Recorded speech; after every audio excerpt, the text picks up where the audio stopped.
This is absolutely crazy. There's a bad side to this, but there's also a huge opportunity here, and every Tesla stock investor, I believe, should absolutely see this.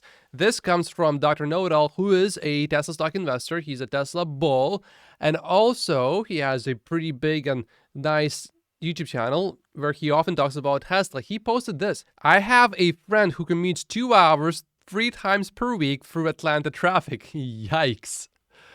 He was in the market for a new car, and I said, please check out a Tesla Model 3 with FSD. He said he would not because he would give money to Elon. So he bought a Toyota Camry for the same amount of money.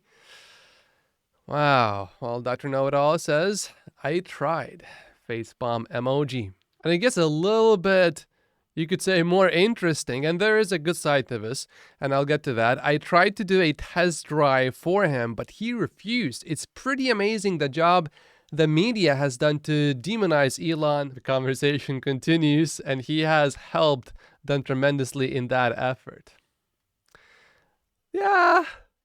Elon has been posting more political tweets, and I dive deeper into this in this new video on Patreon, but yeah.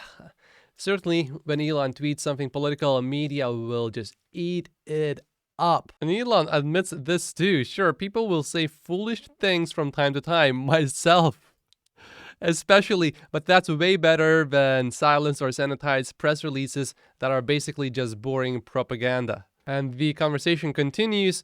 A Camry in 2023, imagine hating someone so much you would rather sit in traffic and stress out. That's allowing a stranger to occupy too much headspace.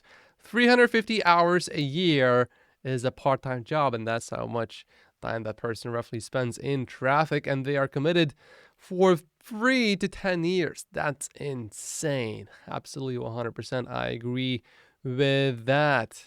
It truly is him cutting off his nose despite his face. And I'll get to the good part of this. This continues further, though.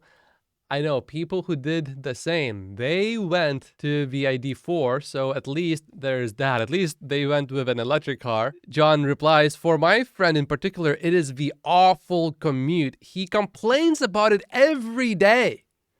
Wow. I said, hey, the car can basically drive you there now. What's that worth to you? But he was adamant he wouldn't give a penny to Elon. Crazy. I mean, you could say, oh, FSD actually costs a lot of money, but not really. If you just get the car and you just get a subscription, you try it for a month, $200. If it doesn't work for your commute, okay, just cancel it. And then try again in 6 months when FSD gets much better. And then it'll probably work, or maybe a year from now. This is crazy. And there are more people commenting as well. That's just so odd to not get a great car just because you don't like the CEO because of the things you have heard. I try to convince people to get Teslas too, but many just don't want to try an electric vehicle and like gas, or say Teslas are too small and they need a huge SUV. Well, this will be solved. And the electric part, once they try it, that will also go away. My wife was sort of not a fan of trying a Tesla. Then one of our friends got it and she actually tried it. There was no going back. It was immediate. Many people would be really surprised to learn what Teslas can do. I commute 100 miles each way through LA traffic 4 times a week, 4 to 5 hours. I could never do it without autopilot. Brings the stress level down from 10 to a 2. And check this one out. I have a friend who refused to buy a Tesla because he doesn't like Elon. He bought a Hyundai Ioniq 5 instead. He charges only in his garage, won't road trip with it until Tesla expands more chargers to other EVs. Doesn't trust Electrify America. Road trips in a gas vehicle.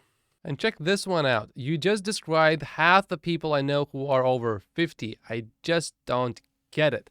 But here's the brighter side of this. I think over time, Elon will be less and less and less and less involved with Tesla, and he eventually may no longer be associated with Tesla as much as he is today. I mean, look at this bench. It is a strong bench. Elon initiated the acquisition of Twitter on April 14th, and this right here is Tesla's net favorability score displayed from YouGov. Right here is the source. Negative numbers mean that a bigger portion of the survey respondents had a negative opinion of a company than a positive one. Also, Walks does have it leaning towards the left, so they will pick data that is going to be more negative. So this is probably as negative as you can find a chart to be about Tesla. So supposedly at first things were still getting better, even though the Twitter acquisition was initiated, and then it just all started falling down. And around here is when Elon officially took over Twitter, and then it really started falling down really fast. But then Elon stopped tweeting for a little while. It took a little while for it to have some effect, but it started going up. Now, do you think if we give Elon enough time, do you think that this would start going back up? I think so. I really think so. I think even the current tweets from Elon, they are not as divisive as they were earlier, where he went as far as to call for someone's prosecution. So what is this telling me? I think this is going to come back up. So if we assume that, let's say, there is impact on demand, we saw a few examples, that I believe will no longer be a problem later. Although, with the election coming up, this could drop quite a bit if Elon really gets himself involved in the politics. There is another silver lining here. Elon has become a polarizing figure, but you look at how many people are positive about him. That number went from 37% to now 47%. And sure, more people are also negative about Elon, but I think this number is going to change eventually. And I grew up relatively poor, and when we would buy something, the main thing that we would look at is the price. We did not think about, who made this? Are these people good or bad? This was not a consideration at all. And when you produce a cheaper vehicle, many people will mostly just look at the price and go, oh, yeah, this is a good deal. So everyone who worries about the price of their new vehicle will go with Tesla. These people will be captured by Tesla. But over time, as Elon, I think, distances himself more from Tesla, which eventually will happen, and his polarization, I think, would decrease overall anyway, especially once he steps down as CEO from Twitter. A lot of people are just concerned about everything short term. And even Colin, who is one of the very best Wall Street analysts, and he is the single highest ranking Wall Street analyst who also analyzes Tesla, he downgraded Tesla from buy to hold purely because he thinks there could be some brand damage. But I think it's not very hard to see from this data when Elon stops being active with political tweets eventually. It does take a little bit of time. It's a little bit lagging because media will be talking about previous stories that happened a month or two before, but eventually they stop and then things calm down and then it starts going up.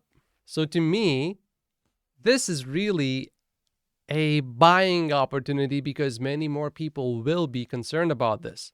And inevitably, as Tesla's net favorability score grows back, there will be a boost in demand.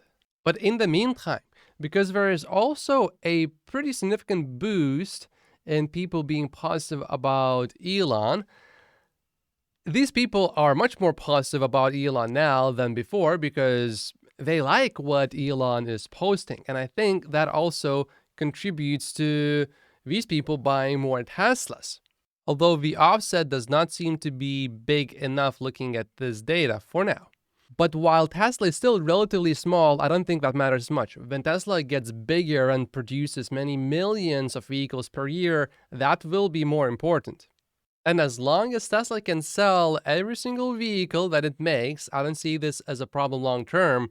Maybe you can argue short term, maybe Tesla's earnings are lower because the prices have to be lower, as an example, if you believe that it really impacts demand in a big way. But long term, I don't see an issue because Tesla lowering prices forces others to also lower prices, and the profit margins for all EVs then shrink.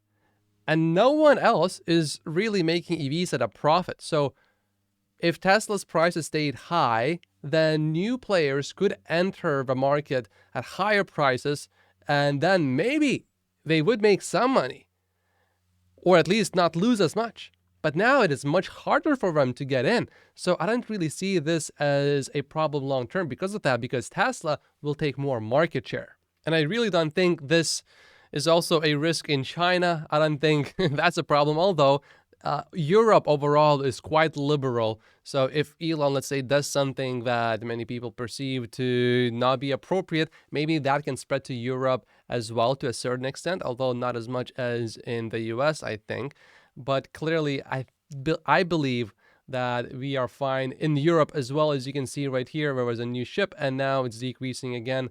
So everything looks fine to me long term, even though short term there might be some pain. Actually, that will give more market share to Tesla long term, reducing the margins of other automakers, therefore slowing them down to transition to EVs. And this is another big reason why I think it will be okay long term. Historically, Elon always voted for Democrats. Only this one time he made an exception. Do you think he won't switch back? I think eventually he will. And then the media will call Elon a hero, the savior. Media can flip very quickly, so I don't think that's a problem. And this is the Tesla stock buying opportunity explained by Elon Musk. My name is Matt Posius. Like and subscribe if you haven't yet, and I will see you in the next video. Thank you so much for watching.